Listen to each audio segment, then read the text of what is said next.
Hi everyone, it's Collie here with Collie What Keeps Me Moving. I seem to be on a shoulder kick, so you're going to get some more shoulders today here. So what we're going to do is you can use any two balls, you can use a yoga block, anything of equal weight that you can use to hold in your hands, because as much as possible, your hands will be in this tight position. You don't want to actually hold on to the balls themselves. So the way this works, we're going to be working mobility in the shoulders. So from here, I just bring both balls to my waist. And I'm holding here. And I want you to really pay attention to the movement that you're going to be making with your shoulders. There's going to be a lot of depth into the internal rotation and the external rotation that we're doing. So starting here, I'm at an internal rotation with my shoulders. And keep in mind that everyone has different ranges of motions. So you do what's comfortable for you. All I want you to do is to be aware of the type of range of motion that you have today. Today could be your baseline, and that's not a problem. So here we go. The hands are here, the shoulders are down, the shoulder blades are down. You don't want to be up here. So let everything relax down, and taking the awareness to the actual shoulders, you're going to start to turn the balls out. Both shoulders. And if once you get out to the side, if you can do a little squeeze with the shoulder blades, that's great. So squeeze in. And remember, we want the shoulders to do this work. So if you have a tendency like I do to press your torso forward to help get more depth into the pose, cut it out. Bring that back in, bring the belly button back toward the spine. You want the shoulders to do this work. So from here, we're going to come back in, but lift the elbows a bit, turning the hands behind you. Big internal rotation with the shoulder blades. Now, keeping the balls, you don't want to cup the balls. They want to be able to be free flowing. And the balls are just there to help you be aware of your movements. You got to make sure that as much as you can, keep those wrists nice and limber. So now we're going external rotation with those shoulders. The palms of the hands, we keep turning. They're still there. This just helps you to cut down on that cheat that you may do.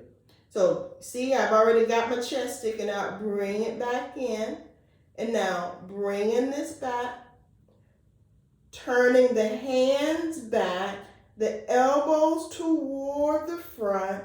I keep that turn. Now internal rotation. Turning the hands all the way out. And again, roll the hands in toward the body. What you're looking for is the feedback from the shoulders, not so much the hands. All the way back, press up, bring down, turning, making awareness happen at the shoulders, the range of motion there, turning out. And last time I actually caught myself trying to lean back, doing what I'm telling you not to do. So bring awareness, the torso is up. Bring awareness to the shoulder blades, the rotation at the shoulder itself. External, rotate it out. Bring it up. Bring my hands back down, making sure that I don't have my chest stuck forward and that I'm not leaning back. Bringing all my awareness to making those shoulders as supple as I can. Now, just bringing this back to front. Placing the balls down, a little bit of shoulder work here. Because if you've not done that before, you might say, oh my gosh, that's a little more than I counted on. And now, see, I've got my wall behind me. We're just going to do a couple of movements here. I'm going to be on my knees just so you can see here. We're just going to do a couple of movements here. So I'm bringing myself right up to my wall. For me, my right arm is on the wall. So I'm just going to bring it all the way up and then let that arm come all the way behind me. And as much as I can, I'm going to have all of the arm on the wall itself. Nice deep breaths here. You're going to feel that pull in that shoulder joint. You may even feel that pull along the top of the shoulders, under the clavicles, along the pectorals. You're going to feel the major muscles in the arms themselves. And you know what? It really doesn't matter what they're called. It matters how they're being affected and how you are moving with them. How supple are they for what you're doing today and for your life in general. All right, now I'm bringing this arm all the way back up and down. And now I'll just turn the other way. On my knees. I'm really jam up on the wall here. So this arm, I just let it go all the way up, back, and behind. And as much as I can, I'm going to have the entire arm on the wall itself, so I may have to lean into it a bit. And I take several breaths here, nice and easy.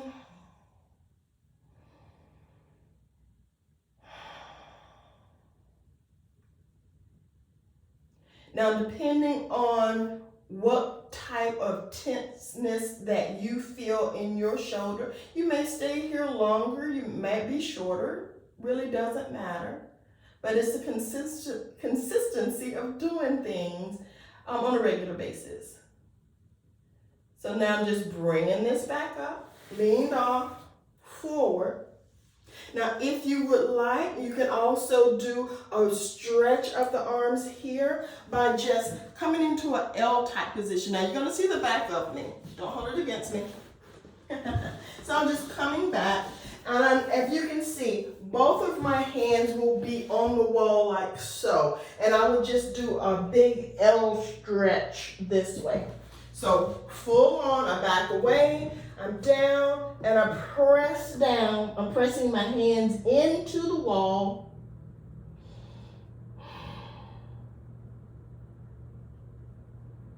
If you can't see what I'm doing here, I'm just going to turn sideways and just pretend that I got a wall right here. So I'm here and I'm just pressing down into the wall.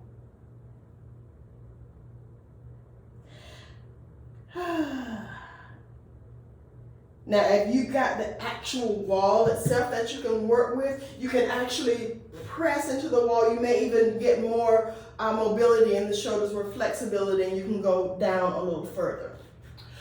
Well, that's all I've got playing with shoulders today. So, this is Collie once more with Collie, What Keeps Me Moving. Today it was shoulder work. I'll see you next time.